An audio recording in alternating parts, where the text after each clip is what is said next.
તો નમસ્કાર દર્શક મિત્રો, સમાચાર આવી રહ્યા છે પાદરાના વડુ ગામેથી। પાદરાના વડુ ગામ પાસે આવેલ ભોજ ગામે અકસ્માત સર્જાયો।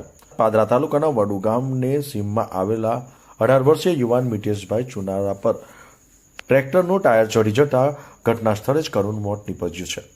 મળતી માહિતી મુજબ વડુ પોલીસ સ્ટેશન હદ વિસ્તારમાં આવેલ ભોજ ગામની સીમ નજીક અમન ભઠ્ઠા પાસે ઘટના બની હતી। મિતેશ તેના કાકી ગજીબેન સાથે ગાય ચરાવવા ગયો હતો, ત્યારે ભઠ્ઠામાંથી પૂરજોશમાં નીકળતા એક ટ્રેક્ટરે મિતેશને અડફેટે લીધો હતો।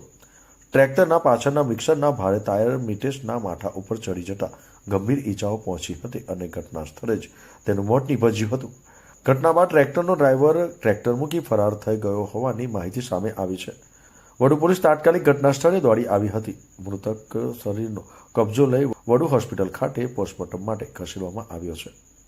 પોલીસે અકસ્માત મોતનો ગુનો નોંધ્યો છે અને આગળની વધુ તપાસ હાથ ધરી છે। સરફરાજ દીવાનો રિપોર્ટ, ન્યૂઝ ટુડે, પાદરા।